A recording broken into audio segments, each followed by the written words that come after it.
بسم اللہ الرحمن الرحیم۔ السلام علیکم ناظرین، کیا آپ نے کبھی سوچا کہ انسان کی شہری اور تہذیبی زندگی کا آغاز کب اور کیسے ہوا؟ حالانکہ یہ شہر اور یہ تہذیبیں اس سطح زمین کی فطرت تو بالکل نہیں، اس کی فطرت تو پہاڑ، دریا، جنگل اور صحرا ہیں۔ تو یہ ساری چیزیں جو انسان نے موجود اور تعمیر کر دی ہیں، یہ کب اور کیسے وجود میں آنا شروع ہوئیں؟ تو یہ بات ہے آج سے 8,000 سال پہلے اس وقت کی، جب انسان غاروں سے نکل کر مستقل گھروں کی تعمیر کرتا ہے۔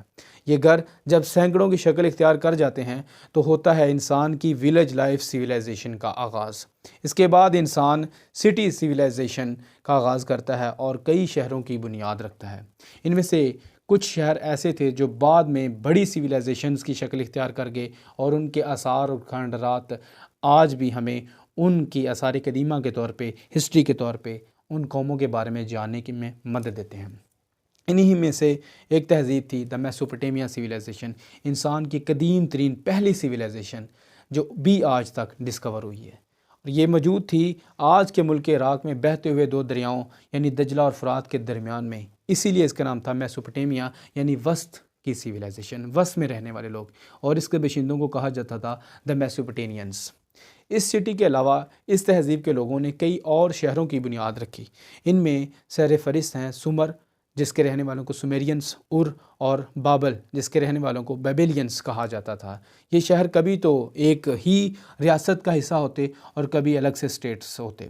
ان میں کئی ایک نامور بادشاہ گزرے، جن میں سے ایک کا نام ہیموربی تھا، جس کا جو سب سے بڑا کارنامہ تھا وہ تھا کوڈ آف ہیموربی، ضابطۂ ہیموربی۔ اس کے بارے میں آپ کو میں انشاءاللہ بعد میں بتاتا ہوں۔ مزید بات کرتے ہیں تو ان لوگوں نے بہت ہی فنون لطیفہ میں خدمت سر انجام دیں، بہت ہی علمی خدمات سر انجام دیں۔ یہ لوگ بہت ہی انوینٹرز تھے اور بہت محنتی اور بہت ہی کام کی چیزیں کرنے والے تھے۔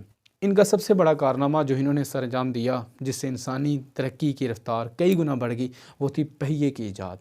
جی ہاں، پہیے کی ایجاد انہی لوگوں کے ہاتھ سے ہوئی، اور اس کے علاوہ نظام آبپاشی، انہی دو دریاؤں سے کئی ایک نہریں نکال کر انہوں نے اس زمین کو سراب کیا، فصلیں اگائیں، اور کاشتکاری اور فصلیں اگانے کے بہت سارے طریقے اور اوزار انہوں نے ایجاد کیے، جیسا کہ آپ دیکھ سکتے ہیں۔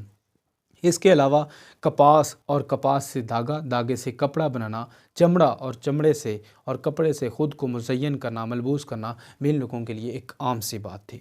مزید ان کے فنون لطیفہ میں ہم بات کرتے چلے جائیں تو کیلنڈر کی ایجاد تھی۔ جی ہاں، کیلنڈر انہی لوگوں نے ایجاد کیا، اور اس کیلنڈر کو انہوں نے پتھروں کے اوپر بھی نقش کیا ہوتا تاکہ عام لوگ بھی اس سے استفادہ حاصل کر سکیں۔ البتہ ان کے کیلنڈر میں 360 دن تھے۔ اوپر والے دن جو ہیں وہ یہ الگ سے کاؤنٹ کیا کرتے تھے۔ ہفتے کے 7 دنوں کو گننا اور ان کو ستاروں کے نام سے منسوب کرنا، یہ بھی انہی کے کاموں میں سے ایک کام ہے۔ ان کی علمی خدمات میں میں ذکر کرتا چلو جاؤں گا سب سے پہلے فن تحریر کا۔ جی ہاں، یہ وہ لوگ تھے جنہوں نے اپنی زبان کو سب سے پہلے باضابطہ تحریری انداز میں پیش کیا۔ البتہ ان کی جو زبان تھی وہ صرف صوتی نہیں بلکہ صورتی بھی تھی، یعنی کہ ان کی زبان میں جو الفاظ تھے وہ صرف پروننسیشن کرنے کے حوالے تک موجود نہیں تھے، بلکہ اس میں کئی ایک چیزوں کی اشکال بھی ساتھ میں، شکلیں جو ہیں وہ لکھ دی جاتی تھیں۔ مزید یہ آپ دیکھتے چلے جائیں کہ ریاضیات، شماریات، انسانی آبادی کو گننا، یہ ساری چیزیں ان کی سویلائزیشن کی ترقی کی چیزیں تھیں۔ آپ حیران ہوں گے اس بات سے کہ یہ لوگ ذہنی اور علمی سطح کے لحاظ سے اس قدر بلند تھے کہ ان کی ریاستوں میں باضابطہ ایک آئین مرتب تھا، مدون تھا، جو کہ مشہور ہے اس لفظ سے، دا کوڈ آف ہیموربی۔ جیسا کہ میں نے پہلے بتایا، ضابطہ ہیموربی، یہ وہ بادشاہ تھا جس نے اس آئین کو لوگوں کے لیے مرتب اور مدون کیا، اور یہ لوگ اس آئین کے پاسدار تھے۔ مزید آپ دیکھیں تو یہ فلکیات میں گہرا علم رکھتے تھے، فلکیات سے بہت ہی وابستگی، یہ گہری وابستگی رکھتے تھے، چونکہ فلکیات ایز اے مذہب بھی یہ لیتے تھے۔ یہ ستارہ پرست تھے، چونکہ یہ کئی ایک خداؤں کو ماننے والے تھے، سورج، چاند، ستاروں اور کئی ایک بتوں کو ماننے والے تھے، اس لیے ستاروں پر یہ گہری نظر رکھتے تھے۔ ستاروں سے نہ صرف یہ کہ اپنی مذہبی معاملات، عقیدت اور عبادت کیا کرتے تھے، اس کے علاوہ ستاروں سے رات کے وقت سمتوں کا تعین کرنا، اور رات کے وقتوں اور وقفوں کو بھی یہ ماپا کرتے تھے، یعنی رات کے وقت ٹائم کو بھی ستاروں کی مدد سے یہ ماپتے تھے۔ اس کے علاوہ ان کی جو ہے وہ فنون لطیفہ میں سے خدمات میں سے پکی اینٹوں کی ایجاد ہے۔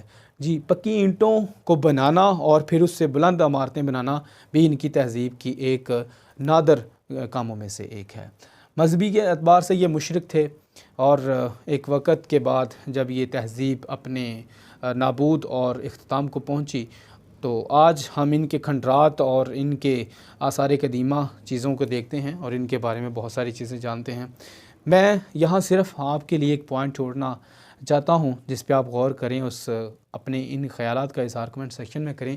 وہ یہ ہے کہ آج کا انسان بھی بلند عمارتیں بنانے میں ایک دوسرے سے مقابلہ کر رہا ہے۔